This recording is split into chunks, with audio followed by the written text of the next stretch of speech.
Hi everybody, welcome to yet another video. So today we're doing one of our comparison videos. For those that don't know, I'm sorry I keep going through this, but it's best to really, because apparently when you look at the statistics, a lot of videos are viewed, it's about 40% by people that view the channel over and over again, and about 60% that sort of dip their toes in every now and again to see something, I suppose something you're covering that they're interested in. So it is worth saying it, you know, more than once or twice. So what I've got is I've got a couple of panels that I just use basically for back-to-back comparison testing. I normally do motorcycle stuff, so my setup is more for well, it is for motorcycle stuff, full stop. But I you know, I do some car stuff, and these couple of panels are really good because you can do everything exactly the same. There's literally probably about 20 minutes between doing each panel, you know, clear coating each panel. So the temperature is more or less the same. Obviously the stuff you're using is the same. I try and make the temperature the same, the mix the same for the clear coat, obviously the same type of clear coat. Everything is as near as we can get to being the same, apart from, of course, the spray gun. So today we're having a look at the Ntools 4000B. Now the 4000B is what I would call my go-to is the wrong word, but my top budget gun really. It's not very expensive at all. I picked this up I think for about 35 or 38 US dollars at the time. I don't think they're actually much more expensive, if at all, than that. You will get them in different colours. You'll get them in reds, you'll get them in pinks, you'll get them in blues, but they are essentially all the same gun. And there's lots of other guns that are very similar to it that are more or less the same gun. It's called a 4000B because it's a rough copy of a SATA 4000B. I haven't got a 4000B, so I can't tell you what's interchangeable and what isn't. My guess would be not lots, to be honest, not a lot. Although I have got a copy of an X5500 that is more or less fully interchangeable. But I will do a video on that. In fact, I think I've done one. I'll try and remember to put a link in the description. But generally, that's what it's supposed to be. It's some kind of cheaper copy of a 4000B SATA. And in the other corner, or in the opposing corner, is a 4000V. Now this is Adwards Davis. Adwards Davis is just a name that somebody's obviously picked out of nowhere, because it actually means nothing. But there are loads and loads of different guns that are very similar with just different names. I haven't seen many like this. The Adwards Davis is called a V4000 because it's a split tip gun, so it has a V tip, so it has 4 cutouts on the tip. So it's trying to be like the pioneers of split tip guns, which is NSI Water. Although I think Walcom made one years and years ago, but it wasn't the same sort of thing. The grooves were nowhere near as deep, and they had about 8 small grooves around the top. I think they call it a Geo, something like that, Geo gun. I haven't got one, but yeah, it doesn't seem to be in the same sort of league as the proper split tip guns. And then you've got things like the Avalon, which actually say U-tip. They cast themselves more of a U than a V.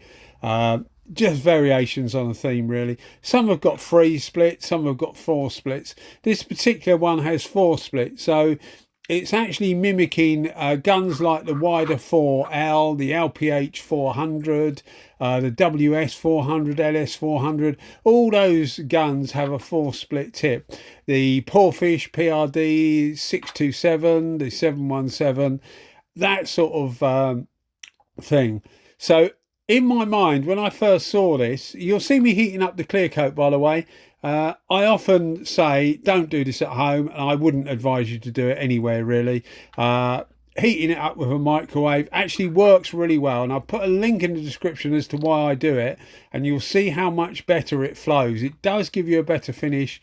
There's lots of different ways that it helps, but it does really help. But as I say, I'm sure it's not the thing to do, so I recommend that you don't do it. But for those that do want to do it, even though I've recommended not to do it, I find about 10 seconds, well, between 8 and 10 seconds per 100 millilitres, and I do it mixed. So the clear coat is mixed with the hardener and any reducer or thinners you're putting in with it. Put it all in together, give it a stir, and then I microwave it.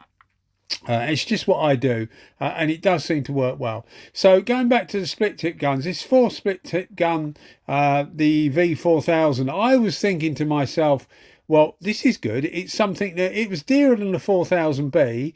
It was about, I think I paid about 68, 72 US dollars. I'm in the UK, so we obviously have GB pounds over here, but I normally pay in US dollars, so it's handy really, because it's a good benchmark for lots of people to know what the price of something is. So about 70 US dollars, something like that. So more or less double the price of the 4000B, and I wasn't expecting double the performance, but what I was expecting, or what I was hoping rather than expecting, was for a gun that would give just a more refined performance than the 4000B. The 4000B is quite brutal really, in that it just literally throws the material on. It atomizes well, but lots of non-split tip guns will just throw the material on, and by that I mean like the SATA 5000, the Segola 4600, new or older version, with a DVR clear cap. They really put the material out, so you get a real wet pattern, and with that it means you can move along quite fast. You get a lot of clear coat on the panel, it flows out really well. Obviously you need to be careful of not getting too much so that you get runs, and it's just generally quite easy to paint. Well, I find it quite easy to paint or to apply clear coat with the faster guns, because it just means you just get on with it. Of course you can overdo it, but most of the time once you start to know your clear coat, and the type of clear coat will really make a difference to the speed you can go and what you want to achieve. But for my clear coat, in my conditions, I'm reasonably au fait with the faster guns, which is something I never used to be. Like probably more than that. Probably about 7 years ago, I used to have mainly mini guns, and I never used to want it particularly flowing fast at all. But these days I like to get on with it, so I quite like a fast flowing gun. So I was expecting the 4000B to be slower, because all the split tip guns I've tried are slower. Don't matter what they are. It doesn't matter if they're 1.5 tips instead of 1.3 for clear coat. They still are slower. They still just don't flow so much material. What that obviously means is it gives you more control, but what it also means is that they tend to atomize finer. So I was expecting exactly the same from the the V4000. Now the 4000B, which is the first gun up, the gun that we're using now, as you can see, it is a fast gun. As I said, it throws the material out, but it's lasted reasonably well. I've had probably about 6 or 7 people now since the first video come out of me using this, which would have been probably about 2 years ago now, I think, something like that, have said that when they've been using it a lot, the seals start to give up. They start to get air leaks and fluid leaks after about 6 months. So it may well be, as stupid as it sounds, it may well be a sort of like, if you're using it a lot, a 6-month gun and you throw it away. But when you're talking about 35 US dollars, then it's not going to be bad value for money, really, even though it is quite wasteful just to throw the thing away when all it needs is a couple of seals. But as you can see, the performance of it is excellent. The temperature was 10 degrees Celsius, so it is not doing the clear coat any favours or the painter any favours, because you do need to be careful. The colder it is, even though I've heated the panel up and I've heated the clear coat up, the colder it is, the harder it is to apply the clear coat, because you're putting it on enough to get a nice even flow so that you get a good flat finish. But you need to be careful you don't put too much on for it to run. And when the conditions are cold, because the clear takes longer to cure or to dry, but cure is the proper word. It means that it's runny for longer, so you stand more, if you've got an excess build up on the panel, you stand more chance of getting a run. So that's what you need to be really, really careful of. So with the 4000V, what you do get is a gun that is slower, and it gives you more control, which is what, coming back to what I was saying before. So because you get more control, it's actually, I think it's probably better for a beginner painter. The disappointment with it is that it doesn't really do what the other split tip guns, as I think I said at the earlier on in the video, when you get the split tip guns, you tend to get a gun that atomizes finer. It's not just slower, but the atomization is finer, so it can put a thinner film of clear coat on.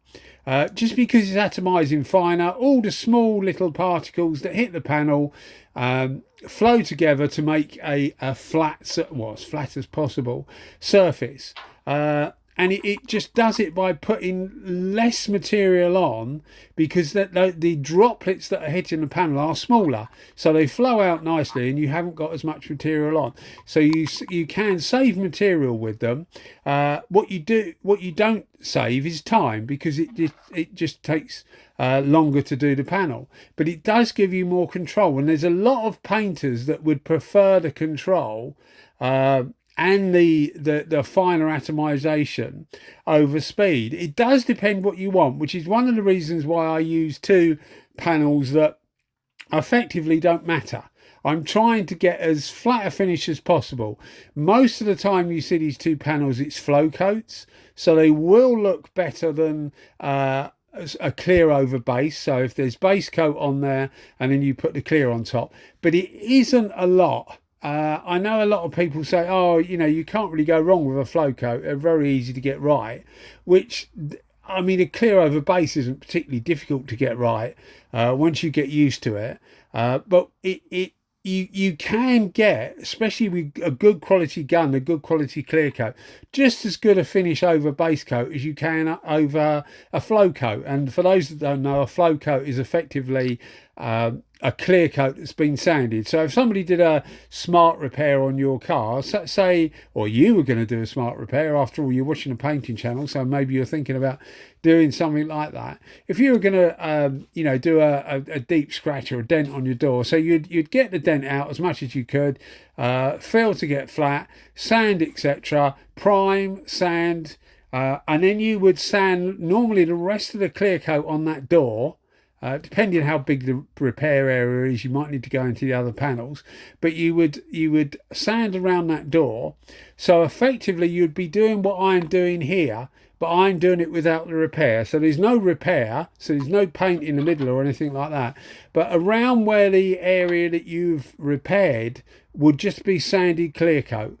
And that is effectively the same as what I'm doing. So when I've finished these panels, I will sand them down afterwards so that they're ready for another comparison test. And often these panels will sit there doing nothing for 3 or 4 months, and then I'll have a bit more time on my hands, maybe you know, a morning or an afternoon that not too much is going on, so I can get the panels out and I can do them. And I tend to do sort of like 4 or 5 in a row. And then the panels will be once again put away for maybe 3-4 months, and I'll be doing whatever I need to do, and then the panels come out again. I don't obviously put them on YouTube one after the other. I try and vary them with other things that I do as well, and I do actually do a lot of painting without the camera on my head, because it is actually really nice to not have a camera on your head. It's not just the thought and feel of the camera being on your head, it's just nice to get on with what you're doing rather than worry about getting footage. You know, is the camera lining up properly, and is it, you know, in frame and things like that. So it tends to be a combination of various things, but that's normally what these panels are for. So going back to the 4000V, I was a bit disappointed. I think that the cap isn't actually made for the split tip. It's obviously got a split tip will normally have a wider a wider end on the end of the tip or nozzle, whatever you want to call it. That will normally be a wider diameter because they need some meat around the where the needle protrudes or where the needle butts up to in the middle. They need a bit of meat around the outside to support the V grooves. Otherwise the material will be too thin and the tip wouldn't be very robust. So they tend to make them wider. So always on a split tip gun, certainly all the ones I've ever seen, the centre of the cap will be bigger to accommodate that larger tip. So they've obviously made that bigger to accommodate the tip, but they haven't actually made the holes any different to most of the these 4000B type guns. So a lot of them mimicking the way the 4000B SATA was, although a lot of the parts won't be interchangeable, but they're that sort of style and that sort of take on a spray gun. So they've obviously done that. They've made the tip bigger made the cap bigger in the centre to accommodate the tip, but they haven't actually adjusted the holes. I think the holes need to be bigger. They need to be a bit bigger. Most of the split tip guns do tend to have bigger holes because often, not always, but often with split tip guns, you can lower the pressure. So although you're creating bigger holes in the air horns, and that normally means you've got a higher air consumption, because you're able to use it at a lower pressure, then the air consumption is about comparable.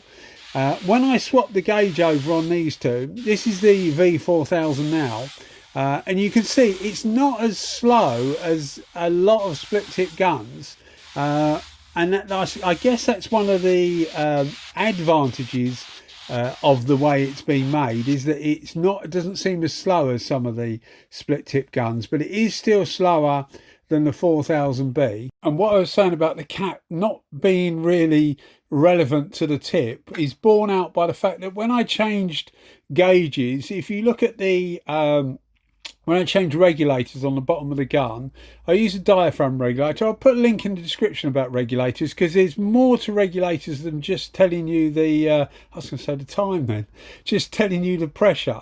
But it's quite interesting to watch, especially the second half of the video if you're relatively new to spraying. I think it's quite interesting. A lot of people have found it very, very interesting.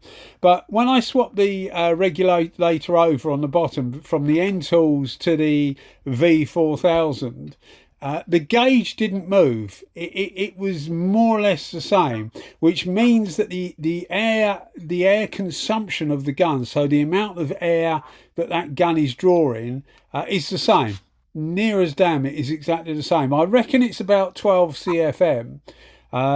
So it's definitely, and here you should see that the gun is a little bit slower. This is the second coat, which is the coat that really matters. So this is the money coat, if that's what you want to call it. It's the coat that actually is the final finish. So you do need to hold it back a bit if you need to get enough material on. And you will see that if you look, another reason for using the same panel, if you look back at both on the final coat, you'll see the 4000B will be faster. But as I said before, this one will actually give you more control. But both of these are excellent value for money.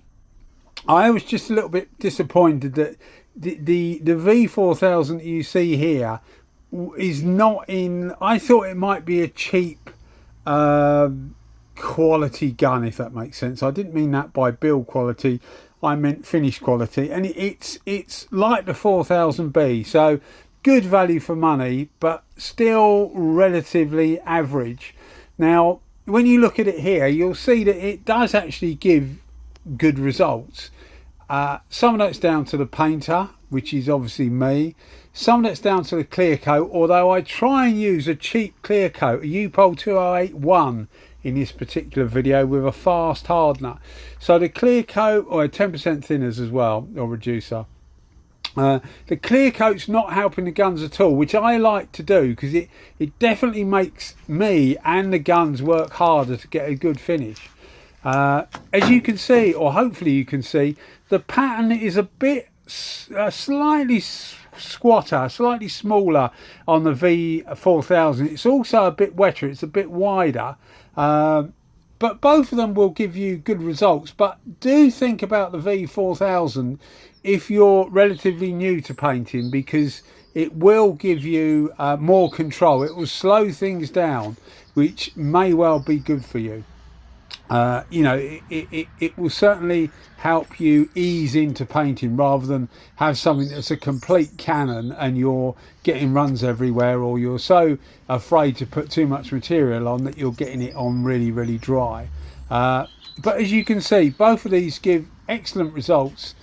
I expected a little bit more for the V4000, but I wouldn't say it was a bad gun.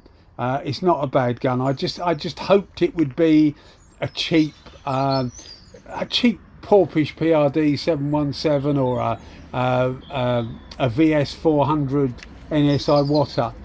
Wishful thinking, really, I guess. But yeah, I mean, it is what it is. At the end of the day, you pays your money and you takes your choice. But anyway, guys, sorry about rabbiting on again about some things that are not always entirely relevant. I hope you enjoyed the videos and you keep watching them, and I'll keep making them. If you are enjoying the videos, maybe think about a subscription and a thumbs up. Cheers, guys. Bye bye.